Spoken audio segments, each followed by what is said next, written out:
जग माही स्वार्थ मीत सकल जग माही। स्वार्थ नीत सकल जग माही परमारथ कहो।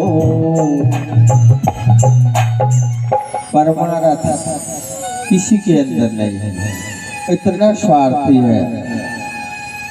और वैसे तो कहिए कि जिंदगी में परमारथ की बात सोचे, परमारथ सपने में की भी बात नहीं है कि सपने में सोच ले।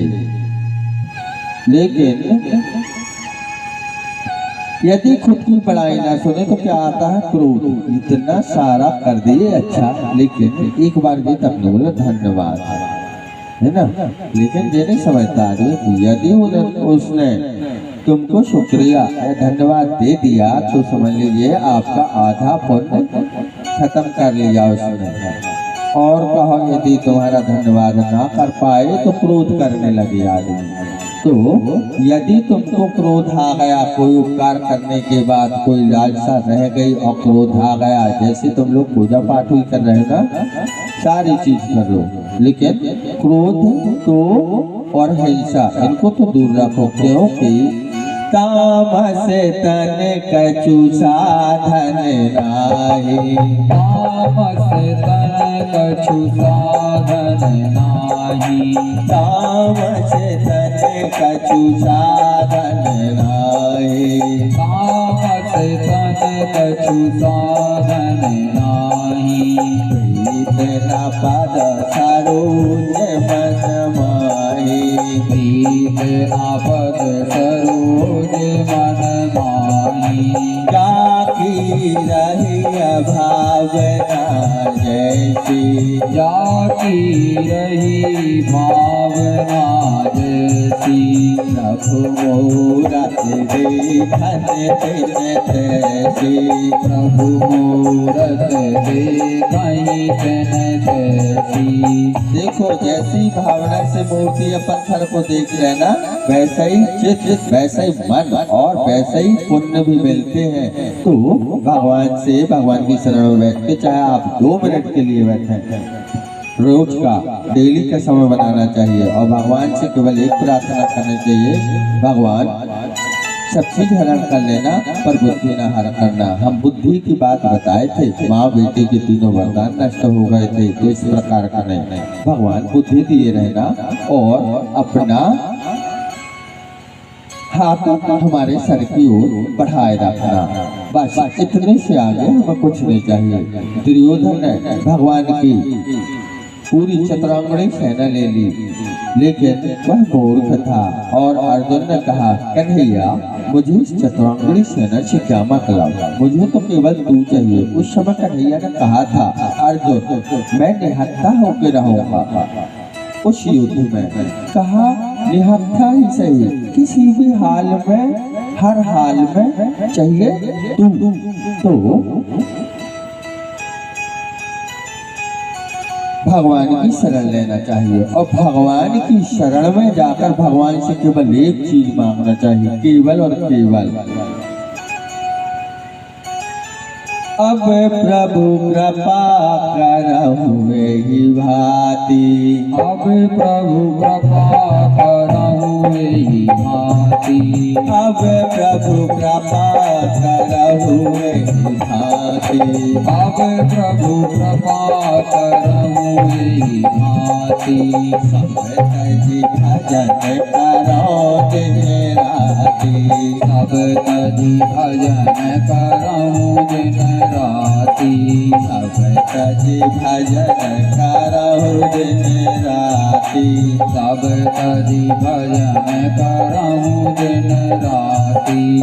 अब जी बताइए, चलिए ठीक है, आपके 20 साल 10 साल 15 साल पहले हुए तो कोई कार्य, लेकिन इतने सुंदर भाव से आपको तो बारी खेड़ा में जितने दिन भी हो गए हो, नैनी बहुएं आई होंगी 20-25 साल में, जो भी इतनी पुरानी भी हो गई हैं कि उन्होंने वह यहाँ आकर अपने बच्चों का विवाह आदि भी कर लिया और नाती पंथी की भी धनी हो गई होगी।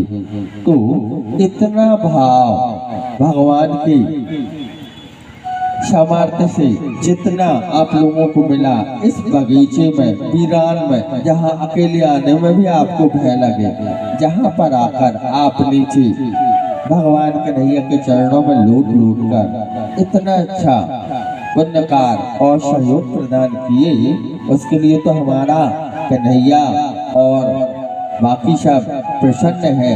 लेकिन हमें नहीं है प्रसन्नता, हमें प्रसन्नता जब होगी कि जब हम आप देख लेंगे आपको कि आप सर्व प्रकार से सुखी हो गए हैं और जो जो बातें, जितनी भी बातें हमने समझाई हैं उनसे आपने थोड़ी सा भी लेश मात्र भी अपना लिया है तो हम खुश होंगे। बोले वृंदावन बिहारी लाल की।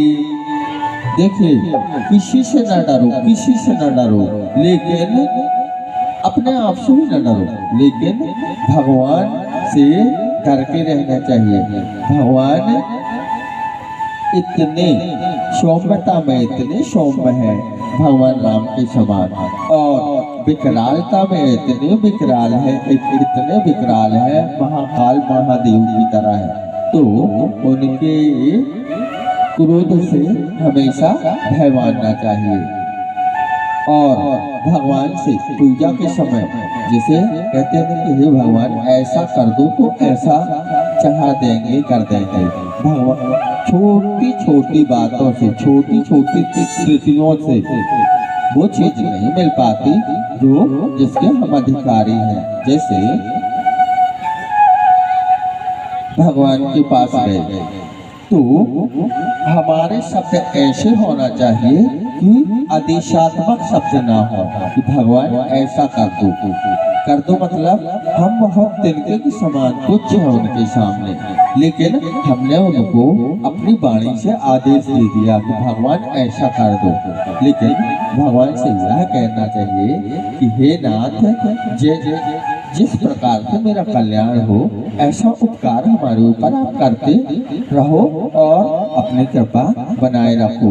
भगवान से डरने की बात मैंने कही तो महादेव स्वयं पार्वती मैया को समझा रहे हैं कि राम है क्या चीज। जाके अति काल डेराई, जाके अति काल डेराई, जाके अति काल डेराई, जाके अति काल डराई। जो सुर असुर चराचर खाई, जो सुर असुर चराचर खाई, जो सुर असुर चराचर खाई, जो सुर असुर चराचर खाई। अब डरने से भी बात नहीं है, क्योंकि चलो ठीक है डर गए तो डर से केवल उनको प्रणाम और उनसे निवेदन दो शब्द करते रहो। इसके बाद भगवान जब हम पर प्रसन्न हो जाएंगे ना तो आप में न रह जाएंगे। आप क्या हो जाएंगे? खुद भगवान हो जाएंगे।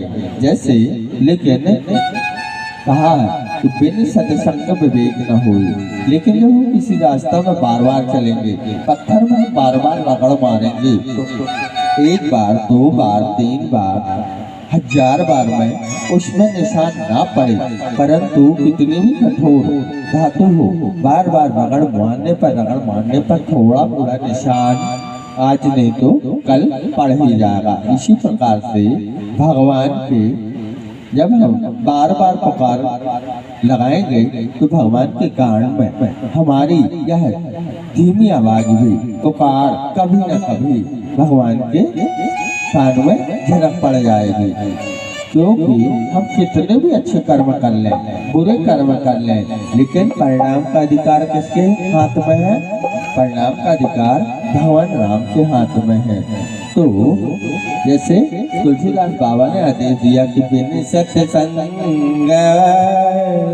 विवेक न हो, सत्संग करना अच्छी बात है, लेकिन उसके पीछे भी जो राष्ट्रपति है, कहना चाहिए सर्वेश्वर, जगत के ईश्वर, उनकी भी मर्जी जरूरी है।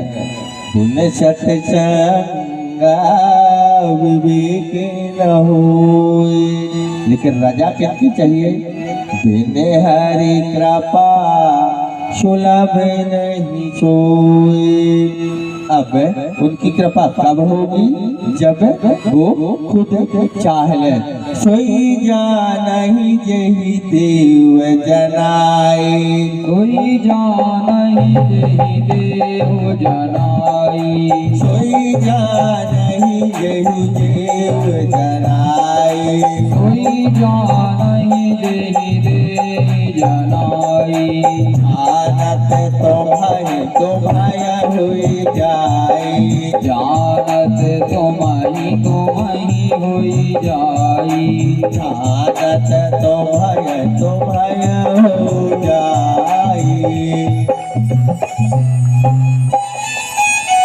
और हमने सातों दिन एक चौपाई जरूर बोली है, कहना चाहिए सातवां दिन है, और हर दिन एक बात जरूर बोले हैं। बाकी चौपाइयाँ कभी सिंगल कभी डबल हो गई है, लेकिन एक चौपाई को रोज बोला है हमने कि अपना धर्म निभाइए, ममता से मुख मोड़, नारायण के हाथ में है जग रक्षा की डोर। अपना धर्म निभाते चलो, लेकिन ममता भी इतनी ज्यादा ना फंसा लेना कि तुमको कुछ और ना देखे, चारों तरफ अंधेरा, केवल वही अपनी उजेला समझ में आए।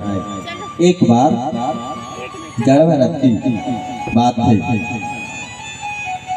इनने आखिरी समय में देखा कि जब स्नान करने गए थे तो